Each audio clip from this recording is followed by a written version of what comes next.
নমস্কার। গল্পে গল্পে গাথা মালিকা চ্যানেলে আপনাদের সকলকে স্বাগত জানাই। আপনারা শুনছেন নিহাররঞ্জন গুপ্তের লেখা একটি উপন্যাস সূর্যমহল। আজ শোনাতে চলেছি উপন্যাসটির তৃতীয় পর্ব। আসুন শুরু করি।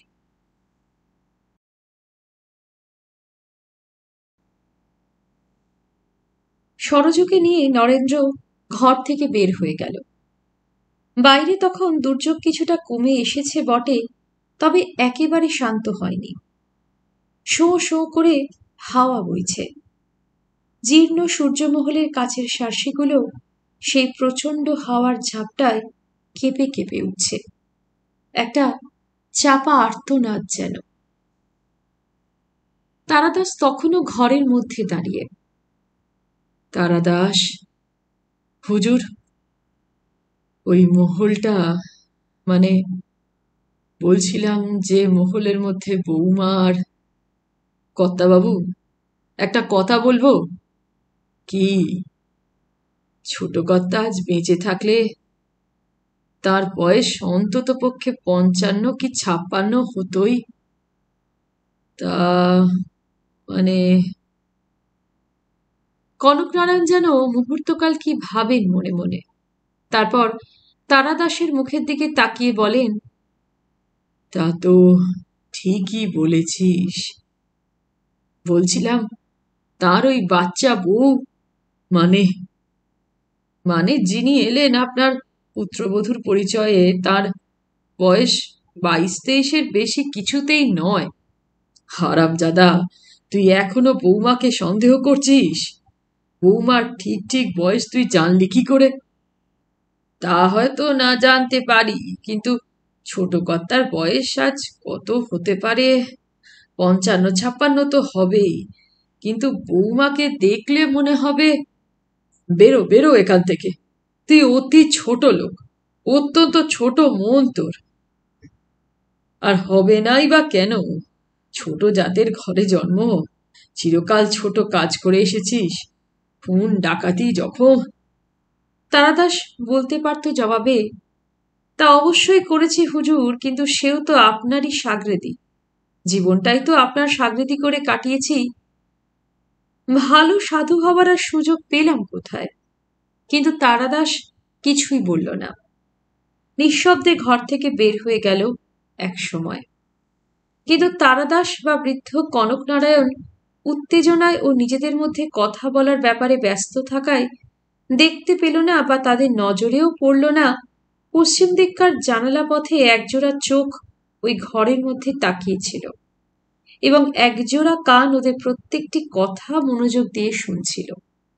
তারাদাস ঘর থেকে বেরোবার আগেই অবশ্যই ওই চোখ দুটো জানালা পথ থেকে অদৃশ্য হয়ে গিয়েছিল। টানা বারান্দা, পশ্চিম দিক থেকে দক্ষিণ দিকে বেঁকে গিয়েছে, অন্ধকারে আবছায়া। একটা ছায়ামূর্তি সেই টানা বারান্দা পথে চকিতে মিলিয়ে গেল। তারাদাস কনকনারায়ণের ঘর থেকে বের হয়ে বারান্দায় এসে দাঁড়াতেই যেন মনে হলো তার অস্পষ্ট অথচ দ্রুত একটা পায়ের শব্দ অন্ধকারে মিলিয়ে গেল। মুহূর্তকাল স্তব্ধ হয়ে দাঁড়িয়েছিল সে। শিকারীর কান তার। মনের মধ্যে একটা সন্দেহ জেগে ওঠে। অন্ধকারেই রোমশ ভ্রুদুটো কুঞ্চিত হয়ে ওঠে। শিকারী বিড়ালের মতো লঘু পদবিক্ষেপে বারান্দার যেদিকে, অর্থাৎ দক্ষিণ দিকে সামান্যক্ষণ পূর্বে যে পদশব্দ দ্রুত মিলিয়ে গিয়েছিল, সেদিকেই এগিয়ে যায়। হু হু করে হাওয়া বইছে তখনও। সেই হাওয়ার সঙ্গে বৃষ্টির ঝাপটা চোখে মুখে এসে যেন সূচের মতো বিদ্ধে থাকে। এই দুর্যোগ কখন থামবে কে জানে। জলের ছাটে বারান্দাটার এখানে ওখানে জল জমে উঠেছে, কিন্তু কিছুই ভ্রুক্ষেপ করে না তারাদাস। দ্রুত পায়ে হেঁটে চলে। একবার বিদ্যুৎ চমকালো। নীল আলোর ঝলকানিতে মুহূর্তের জন্য চারিদিক ধাঁধিয়ে দিয়ে গেল। দক্ষিণের যেখানে এসে বারান্দাটা শেষ হয়েছে, তারই সামনে চক্রাকারে ঘুরে ঘুরে উঠে গিয়েছে সংকীর্ণ সিঁড়ি সোজা একেবারে প্রাসাদ শীর্ষে সূর্যঘরে। সেই সূর্যঘরে উঠলে দেখা যায় চারিদিকে ৪টি গম্বুজ। সূর্যঘরে যাবার সিঁড়িগুলো ঘুরে ঘুরে উঠে গেলেও সোজা এবং খাড়াই। কিন্তু সিঁড়ি ঘরের সামনে এসে তারাদাস থমকে দাঁড়ালো। সিঁড়ি ঘরের দরজাটা বন্ধ। হাত দিয়ে ঠেলে দেখলো ভিতর থেকে দরজা বন্ধ। কিন্তু যতদূর মনে পড়ছে তারাদাসের দরজাটা তো খোলাই ছিল কাল বিকেল পর্যন্ত, এবং বরাবর খোলাই থাকে ওই সিঁড়ি ঘরের দরজাটা। দরজাটা বন্ধ করল কে? সঙ্গে সঙ্গে আরো একটা কথা মনে হলো তারাদাসের। বারান্দার এই প্রান্ত থেকে একমাত্র সিঁড়ি বেয়ে সূর্যঘরে যাওয়া ছাড়া অন্য কোথাও যাওয়ার আর কোনো উপায় নেই। বারান্দাটা আর একটু গিয়ে শেষ হয়ে গিয়েছে। সামনেই কঠিন প্রাচীর, আর ওই বারান্দা থেকে সিমেন্টের ঘন জাফরি ভেদ করে বাইরে লাফিয়ে পড়বারও কোনো উপায় নেই। বারান্দাটা আগাগোড়া ওই শক্ত কঠিন সিমেন্টের জাফরি দিয়ে ঘেরা। এই মহল যিনি তৈরি করিয়েছিলেন, হয়তো তিনি আত্মরক্ষার বা নিরাপত্তার সঙ্গে সঙ্গে অন্তঃপুরের আবরুর কথাটাও ভেবেছিলেন। আশ্চর্য!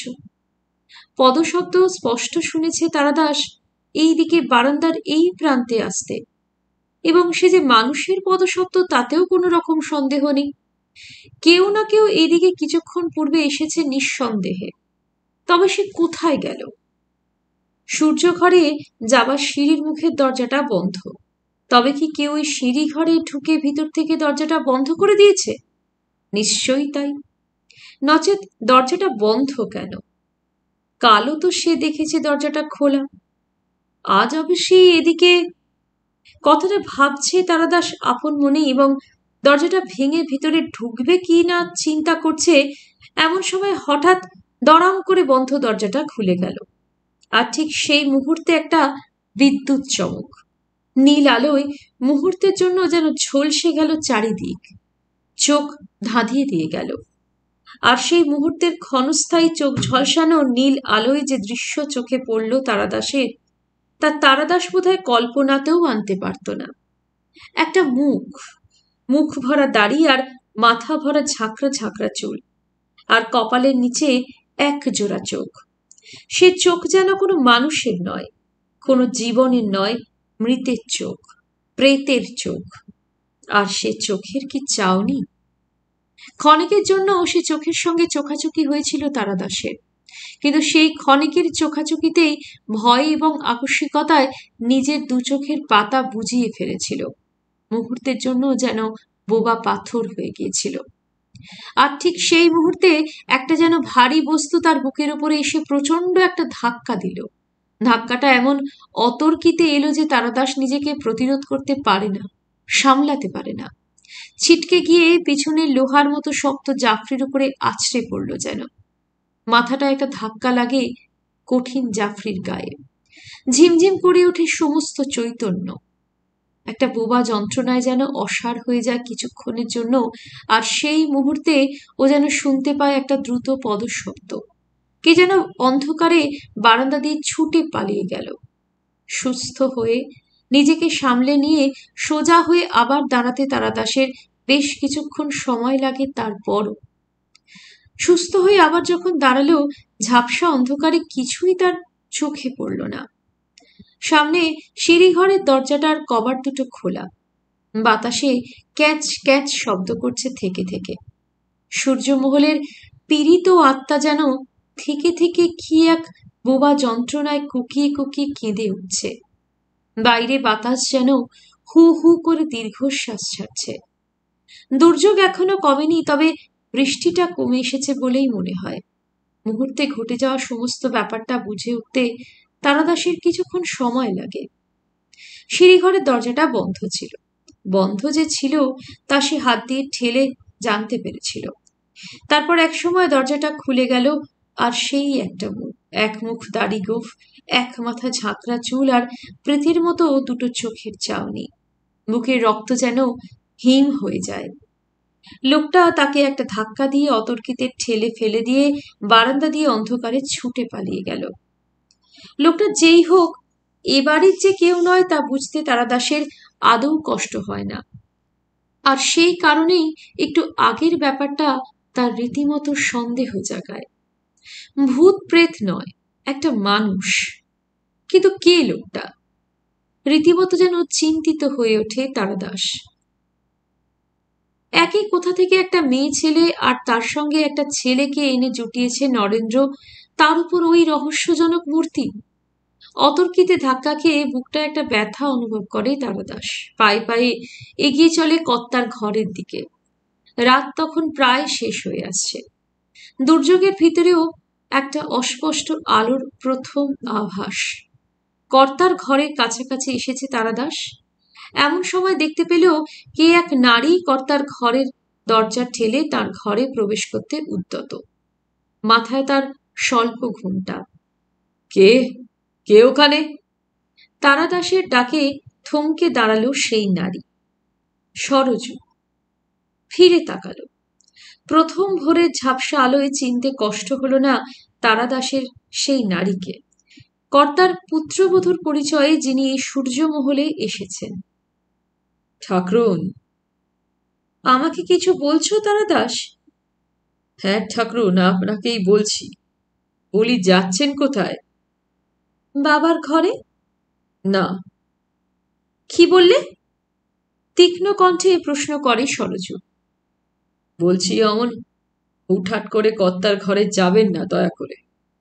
কেন বলো তো? কারণ কর্তা পছন্দ করেন না। দেখো তারাদাস, তুমি এ বাড়ির চাকর, চাকরের মতোই থাকবে। ঠাকরুন! যেন বাঘের মতো গর্জন করে ওঠে তারাদাস। তার চোখের মণি দুটো ধক ধক করে জ্বলে ওঠে। কিন্তু সরজু যে এতটুকু ভীত হয়নি বোঝা গেল পরক্ষণেই তার কথায়। তারাদাসের রক্তচক্ষুর দিকে তাকিয়ে শান্ত গলায় বললে, ঠাকরুন নয়, বলো বউরানী। এবাড়ির বউরানী আমি। কি বললে? বউরানী?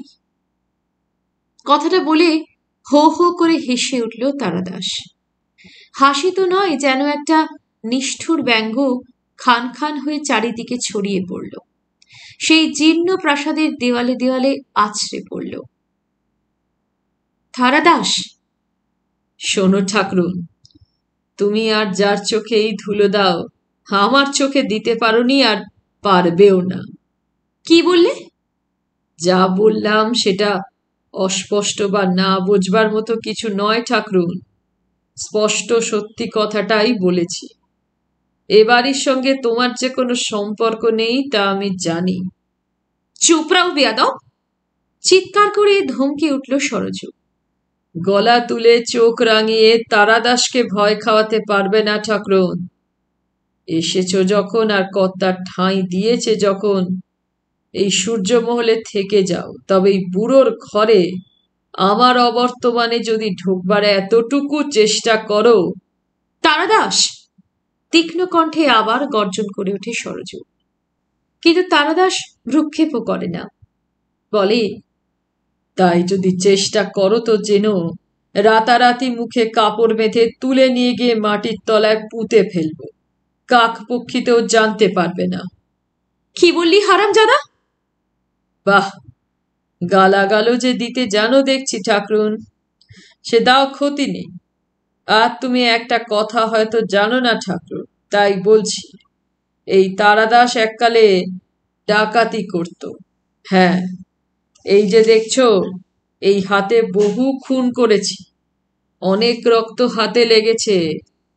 এই যে গো তোমার ওই দেওর নরেন্দ্র ঠাকুরটিকে শুধিয়ে দেখো, সে হয়তো জানে, সে নিশ্চয়ই শুনেছে।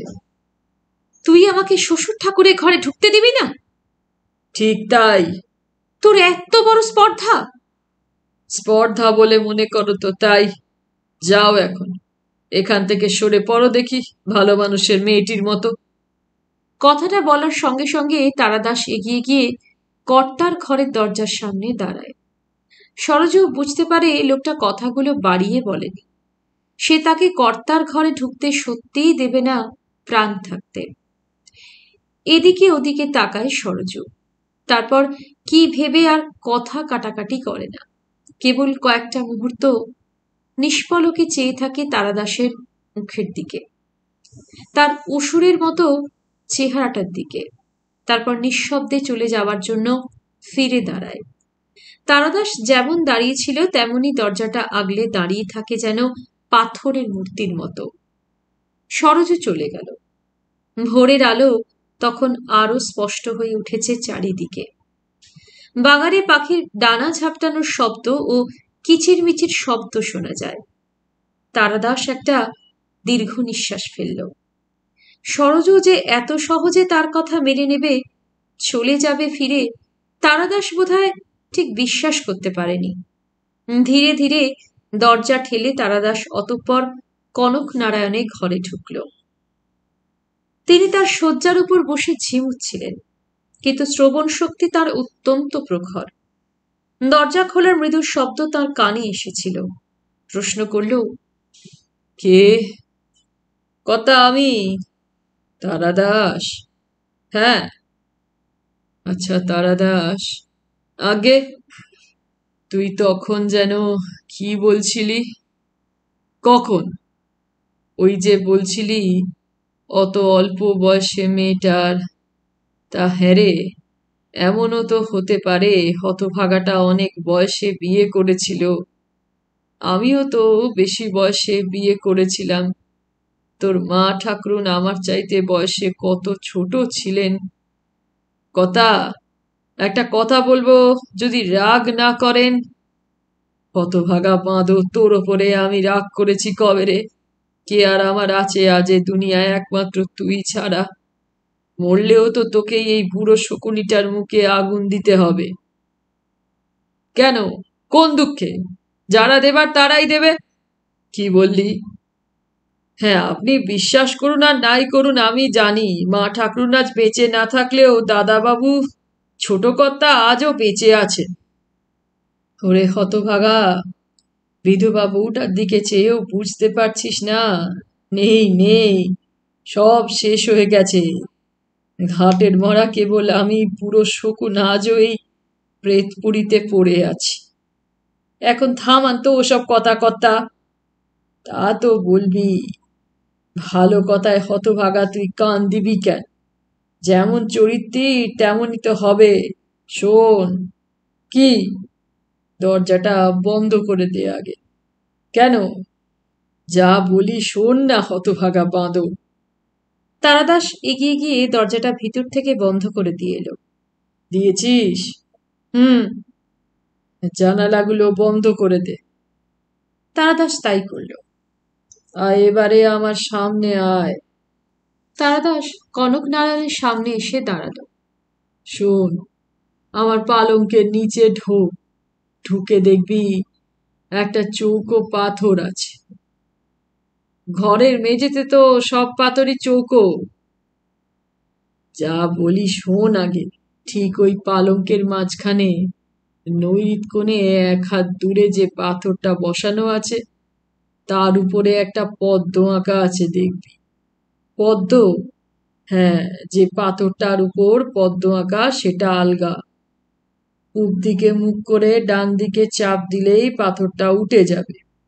পাথরটা তুলে দেখবি একটা গর্ত আছে, তার মধ্যে একটা ছোট কাঠের পেঁটরা আছে, সেটা বের করে নিয়ে আয়। তারাদাস কৌতূহল ভরে পালঙ্কের নিচে গিয়ে ঢুকলো হামাগুড়ি দিয়ে দিয়ে কষ্ট করে, এবং পাথরটা ও পদ্মফুল খুঁজে বের করলো। মিথ্যা নয়, সত্যি পাথরটার তলায় একটা গর্ত মতো পাওয়া গেল। পাথরটা তুলে নিতেই ছোট একটা কাঠের প্যাটরাও পাওয়া গেল গর্তের মধ্যে। প্যাটরাটা নেহাত ছোট নয়, লম্বাটে ধরনের আকার। লম্বায় প্রায় 1.5 হাত, পাশে আধ হাত মতো হবে। প্যাটরার গায়ে দুদিকে দুটো আংটা দেওয়া ছিল। তারই সাহায্যে প্যাটরাটা তুলে নিয়ে এলো কর্তার সামনে। রীতিমতো ভারী প্যাটরাটা, একটা তালা ঝুলছে ওটার গায়ে। তারাদাস ভাবে, তবে কি ওই প্যাটরার মধ্যে কনক নারায়ণের যে বহুমূল্য ধনরত্ন সেসব রয়েছে? সারাটা জীবন ডাকাতি করে যেসব অর্থ সঞ্চয় করেছে কনক নারায়ণ, সব কি ওই ভারী কাঠের প্যাটরার মধ্যেই রেখে দিয়েছে যত্ন করে? হীরা জহরত মুক্ত সোনা দানা মোহর। তারাদাস নামিয়ে রাখলো প্যাটরাটা কনক নারায়ণের সামনে। কোমরের পৈতা থেকে একটা চাবি বের করে কনক নারায়ণ তার ডালাটা খুলে ফেললেন। কিন্তু ও হরি, সোনা দানা হীরা জহরত কোথায়? ছোট ছোট দুটো জামা আর একটা লাল গরদের শাড়ি সযত্নে ভাঁজ করা রয়েছে ভিতরে। কনকনারায়ণ পরম স্নেহে সেই ভাঁজ করা জামা ও লাল পাড় গরদের শাড়িটার উপর হাত বুলান। অনেকক্ষণ ধরে হাত বুলাতে থাকেন। তারপর সেগুলো গালে মুখে বারবার চেপে তার ঘ্রাণ নেন, স্পর্শ নেন। দু চোখের কোল বেয়ে জলের ধারা নেমেছে বৃদ্ধের। এই শাড়ি তোর গিন্নিমার, আর এই জামা দুটো তোর ছোট কর্তার, আমার খোকনের। কথাগুলো বলে আবার সেগুলো পরম যত্নে ভাঁজ করে কনকনারায়ণ প্যান্টটার মধ্যে রেখে দিলেন। তারপর সেটা বন্ধ করলেন চাবি দিয়ে। তারাদাস, যা এটা যেখানে ছিল আবার সেখানে রেখে আয়। তারাদাস প্যাঁটরাটা তুলে নিল, কিন্তু আবারও তার মনে হলো সেটা যেন লোহার মতো ভারী। একটা সামান্য কাঠের তৈরি প্যাঁটরা এত ভারী? কিছুই তো নেই সে দেখল, সামান্য দুটো জামা আর একটা শাড়ি। তারাদাস পালঙ্কের নিচে ঢুকে যেখান থেকে প্যাঁটরাটা তুলে এনেছিল সেইখানে রেখে এলো এবং ফিরে এসে কনক নারায়ণের সামনে দাঁড়ালো। তারাদাস, আগে দেখ, আমার দিন হয়ে এসেছে। ও আবার কি কথা? হ্যাঁ রে, বুঝতে পারছি সময় এসে গেছে। দেখ আমার যথা সর্বস্ব ওই প্যাঁটরার মধ্যে। তারাদাস কোনো কথা বলে না, চেয়ে থাকে তার প্রভুর মুখের দিকে নিষ্পলকে। তোর যখন ওদের বিশ্বাস নয়, ওদের দেব না এখন কিছু। তবে কোনোদিন যদি বুঝিস ওরা মিথ্যা নয়, ওরাই সত্যি, সত্যি ওরা আমারই পুত্রবধূ আর পৌত্র, ওদের হাতে ওই প্যাঁটরাটা তুলে দিস আর বলিস তাদের ওর মধ্যে একটি কপর্দকও আমার ডাকাতি করে আনা নয়। কি বললেন? হ্যাঁ, ও আমার পিতৃপুরুষের অর্থ, ওতে পাপ নেই। ওসব আমার দাদু সূর্যনারায়ণের অর্জিত সম্পদ। সে সম্পদ আমি অবহেলা করে মরীচিকার পিছনে পিছনে ছুটেছিলাম একদিন। কারো কথা শুনিনি, কারো মুখের দিকে তাকাইনি। মনে হলো কনক নারায়ণের গলার স্বরটা যেন কান্নায় বুঝে আসছে। উবের জানালাটা খুলে দে তো তারাদাস, সূর্য বোধহয় উঠছে। তারাদাস এগিয়ে গিয়ে জানলাটা খুলে দিল। সত্যি নবোদিত দিবাকরের রক্তিম আলোয় পূবের আকাশটা যেন লাল হয়ে উঠেছে তখন। দুর্যোগ রাত্রির অবসানে ছিন্ন মেঘের ফাঁকে ফাঁকে সূর্যোদয় হচ্ছে, রক্তিম সূর্য। কনক নারায়ণ হাত তুলে সেই নবোদিত সূর্যদেবকে প্রণাম করলেন।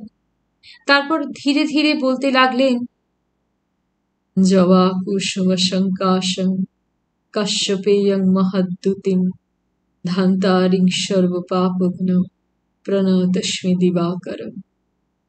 কিন্তু কনক নারায়ণের সূর্য প্রণাম শেষ হলো না। ঘরের বদ্ধ দরজার কপাটে ঘন ঘন করাঘাত শোনা গেল।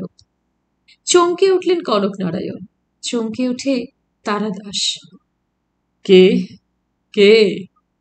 বাইরে নরেন্দ্র নারায়ণের গলা শোনা গেল। তারাদাস, এই তারাদাস! তারাদাস এগিয়ে গিয়ে দরজাটা খুলে দিতেই ঝড়ের মতো অগ্নিমূর্তিতে যেন নরেন্দ্র এসে ঘরের মধ্যে ঢুকল। জ্যাঠামশাই, আমি জানতে চাই। কি জানতে চাও? এ বাড়ি থেকে আমরা চলে যাব কিনা? না না, চলে যাবে কেন? কিন্তু চাকর বাকররা যদি অপমান করতে থাকে বারবার। চাকর বাকর? হ্যাঁ, ওই তারাদাস, ওই বুড়ো শয়তান শকুনটা, ওরা এত বড় স্পর্ধাও আপনার পুত্রবধূকে অপমান করে? না, তোমার ও কথা আমি বিশ্বাস করি না। করেন না? বেশ, তবে ওকেই জিজ্ঞাসা করুন। ও তো আপনার সামনেই দাঁড়িয়ে। ও বলেনি ও বৌঠানকে মেরে গঙ্গার জলে ভাসিয়ে দিয়ে আসবে? কনক নারায়ণ এবারে তারাদাসের মুখের দিকে তাকালেন। তারাদাস, হ্যাঁ বলেছি। বলেছিস তুই? হ্যাঁ বলেছি, আমার অবর্তমানে এ ঘরে তাকে ঢুকতে দেব না। কনকনারায়ণ হঠাৎ যেন চুপ করে যান, কি বলবেন যেন বুঝতে পারেন না। বেটা চাকর! নরেন্দ্র গর্জে ওঠে, তোর এত বড় দুঃসাহস কোথা থেকে হলো? নরেন বাবু, চেঁচাবেন না। তারাদাসী এবারে বলে, যা বলেছি ঠিক তাই করব, সাধ্য থাকে আমাকে আটকাবেন। কথাগুলো বলে তারাদাস আর দাঁড়ালো না, ঘর থেকে বের হয়ে গেল। শুনলেন, শুনলেন হারামজাদা আস্পর্ধা! নরেন্দ্র আবার চিৎকার করে ওঠে। নরেন্দ্র, এখন এখান থেকে যাও। আপনি তাহলে প্রতিকার করবেন না? বেশ, তবে যা করবার আমিই করব। কুকুরের উপযুক্ত চাবুক আমারও জানা আছে। শোনো নরেন্দ্র, তারাদাসকে তুমি জানো না, কিন্তু আমি জানি। কনকনারায়ণ বললেন, ওর গায়ে হাত দেবার চেষ্টা করো না। ও জ্যান্ত বাঘকেও একদিন ছাড়েনি।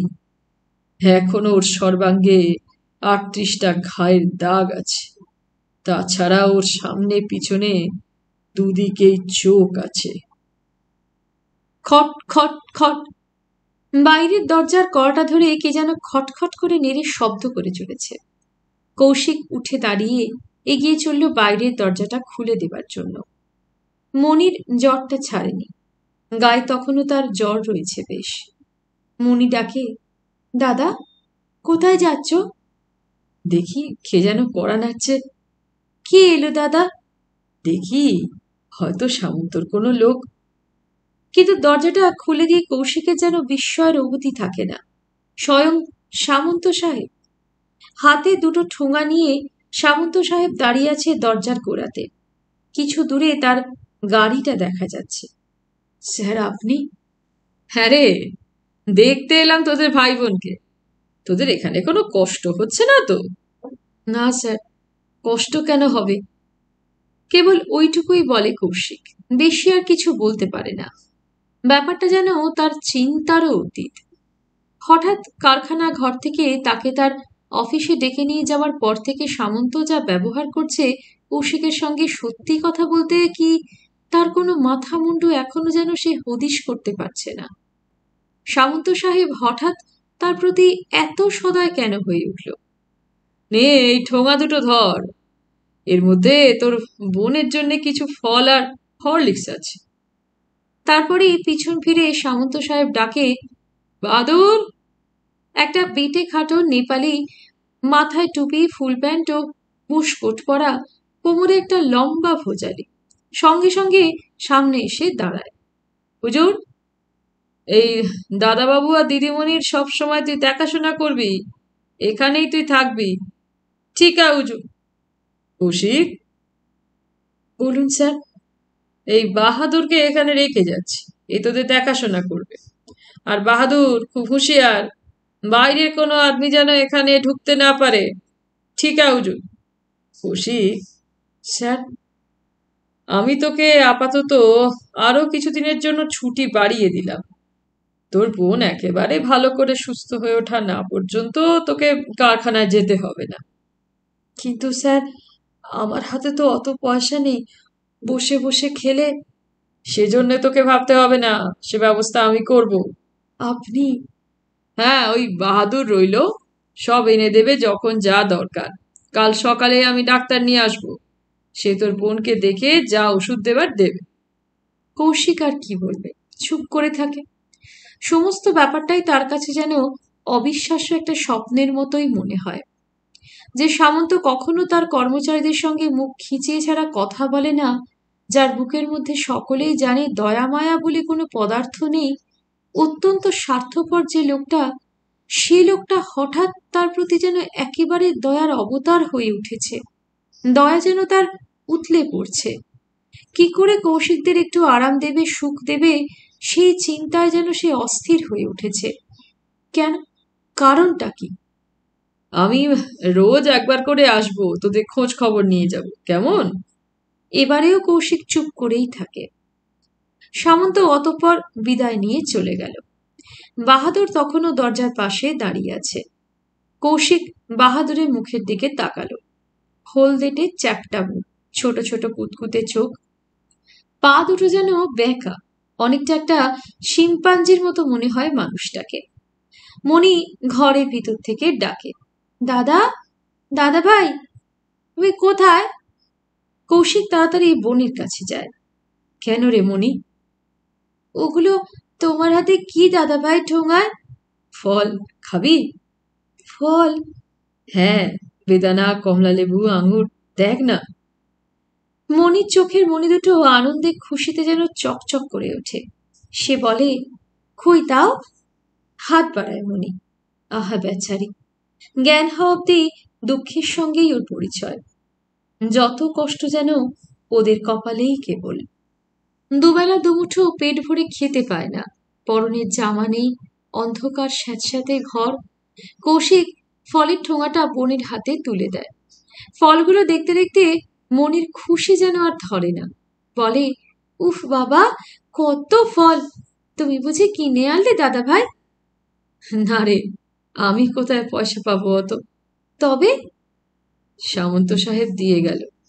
কে সে? তোমাদের সেই রুটির কারখানার লোকটা? হ্যাঁ। লোকটা খুব ভালো, তাই না দাদা ভাই? হ্যাঁ। আচ্ছা দাদা ভাই, কি রে? আমাদের এই বাড়ি থেকে ওরা আবার দুদিন পরে তাড়িয়ে দেবে না তো? কি জানি। বাহাদুরের গলা শোনা গেল। বাবু? কে বাহাদুর? জি। কিছু বলছো? খানা পাকাবো তো? খানা? হ্যাঁ, আমি তোমাদের খানা পাকিয়ে দেব। সাহেব বলে গিয়েছে যা বলবে তাই পাকাবো। ডাল, রুটি, ভাত, মাছলি ভি পাকাতে পারি। কিন্তু জিনিসপত্র তো কিছু নেই বাহাদুর। সব তো সামান সাহেব দিয়ে গিয়েছে। দিয়ে গেছে? জি হ্যাঁ। তবে পাকাও। কৌশিক বলে। খুশি মনে এবার নিশ্চিন্ত হয়ে সামন্ত তার বাড়িতে ফিরে এলো। গাড়ি থেকে নেমে উপরে উঠে তার ঘরে ঢুকতেই থমকে দাঁড়ালো সামন্ত। লাল সিং ঘরের মধ্যে একটা চেয়ারে বসে আছে। হে কি লাল সিং? হ্যাঁ সামন্ত সাহেব। কি ব্যাপার? ও ছেলেটাকে আমি নিয়ে যাব ভাবছি, আমার কাছেই রাখবো। ছেলেটা কে? কার কথা বলছো? আহা, তোমার রুটির কারখানা সেই ছেলেটা, কৌশিক। তোমার রুটির কারখানায় গিয়েছিলাম। তাই নাকি? হ্যাঁ, গিয়ে দেখলাম সে নেই। তুমি নাকি তাকে ছুটি দিয়ে দিয়েছ। ভালোই করেছো, কিন্তু সে এখন কোথায় তাই বলো। তা তো আমি জানি না। জানো না মানে? জানি না আমি।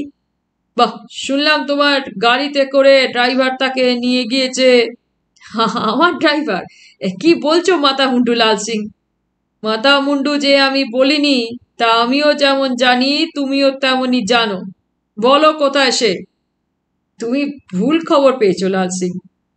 ভুল খবর আমি পাইনি সামন্ত সাহেব। হঠাৎ যেন লাল সিং এর গলার স্বরটা গম্ভীর কঠিন শোনায়। হ্যাঁ, ভুল খবরই পেয়েছো। না, শোনো সামন্ত সাহেব, তুমি হয়তো লাল সিংকে ভালো করে চেনো না। লাল সিং? হঠাৎ চাপা গর্জন করে ওঠে সামন্ত অসহিষ্ণু গলায়। একটি মাত্র চোখ দিয়ে লাল সিং তখন সামন্তর দিকে স্থির দৃষ্টিতে তাকিয়ে আছে। চেয়ার ছেড়ে সে উঠে দাঁড়িয়েছে ততক্ষণে। লাল সিংয়ের একটা মাত্র চোখের তারায় যেন একটা হিংস্র জটিল জিঘাংসা। দুজনাই দুজনের দিকে কিছুক্ষণ চেয়ে থাকে নিঃশব্দে। শোনো সামন্ত সাহেব, মনে মনে যা মতলব এঁটেছ সব ছেড়ে দাও। ছেড়ে দেব? হ্যাঁ। বলো ছেলেটাকে আর মেয়েটাকে কোথায় সরিয়েছ? তাদের আমার চাই। ভুল করছো তুমি লাল সিং। ভুল করছি? হ্যাঁ, আমি তাদের সরাইনি। যদি তারা কোথাও গিয়ে থাকে তো তারাই গিয়েছে। আমি কিছুই জানি না, সেজন্য আমার যেন এতটুকু মাথা ব্যথা নেই। তাহলে তুমি বলবে না সামন্ত সাহেব? যা জানি তাই বলেছি। তাহলে এই তোমার শেষ কথা? লাল সিং, আমার যা বলবার ছিল আমি আবারও বলছি, বলেছি। লাল সিং আবার কিছুক্ষণ স্তব্ধ হয়ে রইল। এক চোখে কিছুক্ষণ সামন্তর মুখের দিকে তাকিয়ে রইল। তারপর শান্ত গলায় বলল, ঠিক আছে সামন্ত সাহেব, তবে একটা কথা যাওয়ার আগে বলে যাই। বেইমানির সঙ্গে লাল সিং এর সখ্ত নফরত। তুমি আমায় ভয় দেখাচ্ছ লাল সিং? না, ভয় নয়, যা বলবার ছিল বলে গেলাম। লাল সিং কথাগুলো বলে আর দাঁড়ালো না। একটা যেন ঝটকা দিয়ে ঘর থেকে বের হয়ে গেল। সামন্ত তার গমন পথের দিকে চেয়ে থাকে। আশ্চর্য, লোকটা এর মধ্যেই সব সংবাদ পেয়ে গেল কি করে? অত্যন্ত সন্তর্পণে, অত্যন্ত গোপনে যা করবার সামন্ত করেছে, কারো তো কিছু জানবার কথা নয়। তবে লাল সিং সত্য কথাটা জানলো কি করে? কে তাকে বললে? কার কাছ থেকে সে জানতে পারলো? নিশ্চয়ই কেউ বলেছে। কেউ সংবাদটা ইতিমধ্যেই লাল সিংকে দিয়েছে। কিন্তু কে? কার পক্ষে ব্যাপারটা জানা সম্ভব? তার কারখানারই কোনো লোক কি? খুব সম্ভবত তাই। নচেত বাইরের লোক কেউ জানতেই পারে না ব্যাপারটা। সে যখন লাল সিং এর সঙ্গে কথা বলছিল তখন কি আশেপাশে কেউ ছিল? মনে করবার চেষ্টা করে সামন্ত। কিংবা সে যখন ঘরে ঢুকে কৌশিকের সঙ্গে কথা বলছিল সে সময় হঠাৎ মনে পড়ে যায়, ছিল গণেশ। প্যাকিং ঘরে কাজ করে লোকটা। বেশ সন্ডা গাট্টা গোট্টা চেহারা, মাথার চুল ছোট ছোট করে কদম ছাটে ছাটা, একটা চোখ টেরা। হ্যাঁ, মনে পড়ছে বটে, জগন্নাথ তার দিকে চেয়ে তাকে খিঁচিয়ে উঠেছিল, তাকে দুটো চেয়ার এনে দিতে বলেছিল। হ্যাঁ, তাহলে কি টেরা গণেশ? কথাটা বারবার মনের মধ্যে ঘোরাফেরা করতে থাকে। নতুন বাড়িতে এসে চারিদিকে আলো বাতাস, বড় বড় দুটো ঘর, মনির যেন আনন্দের সীমা থাকে না। তার শরীরের অসুখ যেন অর্ধেকটা সেরে যায়। শিশু সরল মন আনন্দে যেন অধীর হয়ে ওঠে, খুশিতে যেন উপচে পড়তে থাকে। এতগুলো ফল জ্ঞান হওয়া অব্দি তো কখনো দেখেনি মনি। কমলা লেবু, আপেল, বেদানা, আঙুর, এসব তো তার চিরদিনের স্বপ্নের বাইরে। ঠোঙার ফলগুলো শয্যার উপর ছড়িয়ে দিয়ে আনন্দে সেগুলো দু হাতে নাড়াচাড়া করতে থাকে। বাহাদুরকে বিদায় দিয়ে কৌশিক ফিরে এসে চেয়ে দেখে বিছানার উপর বসে ফলগুলো দু হাতে নাড়াচাড়া করছে মনি। দু চোখের মনি দুটো খুশির আনন্দে যেন জল জল করছে। কৌশিকেরও চোখে জল এসে যায়। দাদা ভাই? মনি মুখ তুলে তাকালো কৌশিকের দিকে। খিরে, তোমাদের ওই সামন্ত সাহেব লোকটা তো খুব ভালো, তুমি তবে কেন এতদিন ওর নিন্দা করতে? নিন্দা করতাম? করতেই তো। কতদিন বলেছে ওর মতো শয়তান দুনিয়া আর একটিও নেই। শয়তান হলে বুঝি কি কেউ কাউকে এমন সুন্দর বাড়িতে থাকতে দেয়, এত ফল কিনে দেয়? তাই তো আমার বড় ভয় হচ্ছে মনি। মৃদু কণ্ঠে কথাগুলো বলে কৌশিক। ভয়? হ্যাঁ। কেন দাদা ভাই? ওই সামন্ত সাহেব লোকটা হঠাৎ এমন করে বদলে গেল কি করে তাই ভাবছি। তুই তো ওকে আগে কখনো দেখিসনি, চিনিস না? দাদা ভাই, আমি যে ওকে অনেক দিন থেকে চিনি। একটা কানা লোক রুটির কারখানায় এলো, তার সঙ্গে সামন্ত সাহেবের কি কথাবার্তা হলো, তারপর থেকে হঠাৎ যেন লোকটা বদলে গেল। তাই তো বড় ভয় করছে এসব দেখে শুনে। দাদা ভাই। কি রে? তবে কি হবে? কিসের কি হবে? চলো, আমরা এখান থেকে চলে যাই। চলে যাব? হ্যাঁ, যেখানে হোক, চলো আমরা চলে যাই।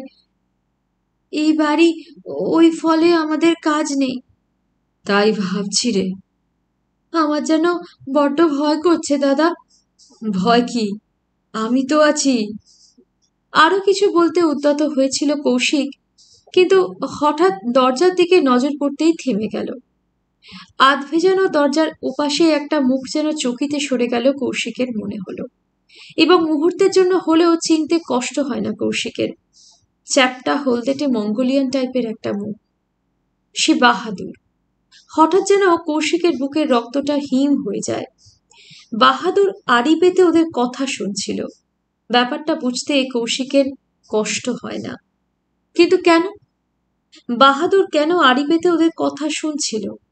তবে কি? হঠাৎ যেন কথাটা মনে পড়ে কৌশিকের। সামন্ত সাহেব কি তাহলে ওই বাহাদুরকে ওদের এখানে পাহারা দেবার জন্যই রেখে গেল? বাহাদুরকে প্রথম দৃষ্টিতেই ভালো লাগেনি কৌশিকের। হলদেটে চ্যাপ্টা মুখ, ছোট ছোট কুতকুতে চোখ, পা দুটো বেঁকা, অনেকটা যেন চিড়িয়াখানার সেই শিম্পাঞ্জির মতো মনে হয় মানুষটাকে। তাছাড়া ওই সঙ্গে সামন্ত সাহেবের কিছুক্ষণ আগেকার কথাটাও মনে পড়ে। এই বাহাদুরকে রেখে যাচ্ছি, এই তোদের দেখাশোনা করবে। আর বাহাদুর খুব হুঁশিয়ার, বাইরের কোনো আদমি যেন এখানে না ঢোকে বা ঢুকতে পারে। বাহাদুরও জবাব দিয়েছিল সঙ্গে সঙ্গে, ঠিক হ্যাঁ হুজুর। কেন বাইরের কোনো লোককে সামন্ত সাহেব এখানে আসতে দিতে চায় না কেন? নানা চিন্তায় কৌশিকের মনটা আচ্ছন্ন হয়ে পড়ে। সামন্ত সাহেবের আকস্মিক বদান্যতাটা যেন এতক্ষণে একটা কালো ভয়ের ছায়া ফেলে তার মনকে গ্রাস করে ফেলে। কৌশিক বলে মণিকে, ভয় নেই কিছু মণি, দরকার বুঝলে নিশ্চয়ই এখান থেকে আমরা যেমন করেই হোক পালিয়ে যাব। আমি আসছি, দাঁড়া। কৌশিক ঘর থেকে বের হয়ে গেল। বারান্দা এসে আশেপাশে তাকালো না, বাহাদুরকে আশেপাশে কোথাও দেখতে পায় না সে। একটা লম্বা বারান্দা, বারান্দার অন্য প্রান্তে রান্নাঘর। রান্নাঘরে খোলা দরজা পথে গল গল করে ধোঁয়া বের হচ্ছে। পায়ে পায়ে কৌশিক রান্নাঘরের দিকে এগিয়ে গেল। অজস্র ধোঁয়ায় রান্নাঘরের মধ্যে কিছু নজরে পড়ে না কৌশিকের। কি একটু ভাবে কৌশিক যেন, তারপরে এগিয়ে যায় বারান্দা ঘুরে ওপাশে সদরের দিকে। কিন্তু সদরে গিয়েই থমকে দাঁড়ালো কৌশিক। দরজার গায়ে ভিতর থেকে একটা ভারী তালা ঝুলছে। দরজায় তালা দেওয়া? তবে সামন্ত সাহেবের মতলবটা কি? ভালো মতলব বলে তো মনে হয় না কৌশিকের।